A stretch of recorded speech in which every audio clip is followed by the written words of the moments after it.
Hi അസ്സാം വലൈക്കും welcome to my channel. ഇന്നത്തെ താരെന്ന് പറയുന്നത് നമ്മുടെ വീട്ടിൽ തന്നെ ഉണ്ടാക്കിയിട്ടുള്ള നല്ല അടിപൊളി പൊതിച്ചോറാട്ടോ. കുറേ ദിവസമായിട്ട് പൊതിച്ചോറൊക്കെ ഇങ്ങനെ കൊതിയാവാൻ തുടങ്ങിയിട്ട് അപ്പോൾ ഒന്നും നോക്കിയില്ല. ലുലു പോയപ്പോൾ വാഴൻ്റെ കണ്ടപ്പോൾ അതും അങ്ങോട്ട് മേടിച്ചു കേട്ടോ. ഞായറാഴ്ച ആയിട്ടോ ഇത് ഉണ്ടാക്കുന്നത്. അപ്പോൾ അതാ ആദ്യം അരി വേവാൻ വേണ്ടി വെക്കുന്നുണ്ട് കേട്ടോ. ശേഷം കൂന്തൽ നന്നായിട്ട് ക്ലീൻ ചെയ്ത ശേഷം കുറച്ച് വേപ്പിൻ്റെ ഇല ഇട്ട് കൊടുക്കുന്നുണ്ട്. ശേഷം കുറച്ച് മുളക് പൊടി, മഞ്ഞൾപ്പൊടി, മല്ലിപ്പൊടി, കുറച്ച് മീറ്റ് മസാല, വെളുത്തുള്ളി ഇഞ്ചി പേസ്റ്റ്, ചെറിയൊരു നാരങ്ങയുടെ പീസ്, പിന്നെ ഉപ്പ് ഒക്കെ ഇട്ടിട്ട് അതൊന്ന് മിക്സ് ചെയ്ത് മാറ്റി വെക്കുന്നുണ്ട് കേട്ടോ. ശേഷം വഴുതനങ്ങ എടുക്കുന്നുണ്ട്. വഴുതനങ്ങ ഫ്രൈ ആട്ടോ ഉണ്ടാക്കാൻ പോകുന്നത്. അത് നന്നായിട്ട് കഴുകിയിട്ട് ഇതേപോലെ വട്ടത്തിൽ കട്ട് ചെയ്തെടുക്കുന്നുണ്ട് കേട്ടോ.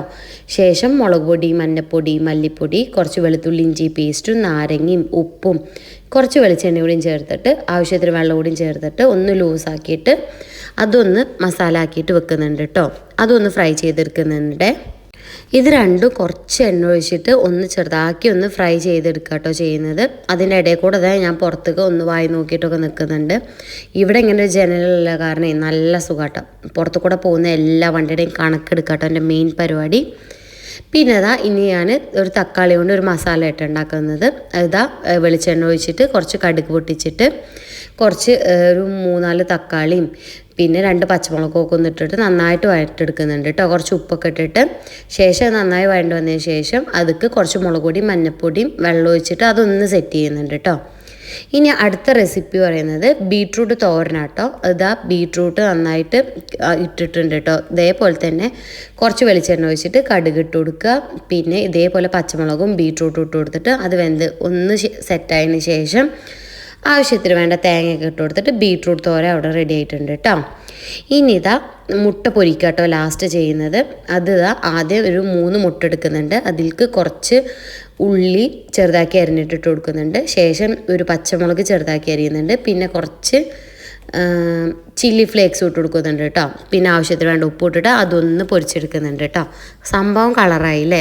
ഞാൻ വിചാരിച്ചപ്പോൾ 3 ഐറ്റംസ് ഒന്നും ഉണ്ടാകില്ല, പക്ഷെ ആയി വന്നപ്പോൾ ഇപ്പോൾ ഒരുപാട് ഐറ്റംസ് ആയിട്ടോ.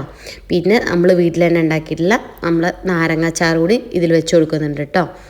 ഇനി ഇതാ വാഴൻ്റെ ഒന്ന് വാട്ടുന്നുണ്ട്. ശേഷം ആദ്യത ആവശ്യത്തിന് വേണ്ടിയുള്ള ചോറ് വെച്ച് കൊടുക്കുന്നുണ്ട്. ശേഷം നമ്മൾ വീട്ടിൽ തന്നെ ഉണ്ടാക്കിയുള്ള നാരങ്ങാച്ചാർ വെച്ച് കൊടുക്കുന്നുണ്ട്.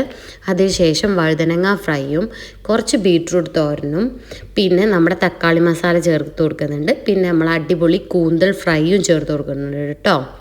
ലാസ്റ്റ് മുട്ട പൊരിച്ചതുകൂടി വെച്ച് കൊടുത്തു കഴിഞ്ഞാൽ നമുക്കിത് അവസാനിപ്പിക്കാവേ. അങ്ങനെ ഇതാ അടിപൊളി പൊതിച്ചോറ് റെഡി ആയിട്ടുണ്ട് കേട്ടോ.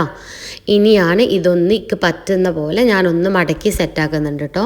ന്യൂസ് പേപ്പർ ഇല്ലാത്ത കാരണം ഞാൻ ഫോയിൽ പേപ്പറാട്ടോ അത് വെച്ചിട്ടാട്ടോ മടക്കുന്നത്. അപ്പോൾ കറക്റ്റ് സെറ്റായിട്ട് അവിടെ നമുക്ക് കെട്ടേണ്ട ആവശ്യമൊന്നുമില്ല.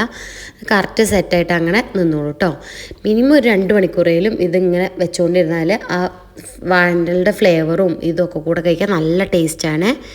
എൻ്റെ വീഡിയോ ഇഷ്ടപ്പെടുന്നുണ്ടെങ്കിൽ ഒന്ന് സബ്സ്ക്രൈബ് കൂടി ചെയ്യണേ. Thank you. എൻ്റെ മസ്റ്റായിട്ട് വീട്ടിലൊന്ന് ട്രൈ ചെയ്ത് കൂടെ നോക്കണേ.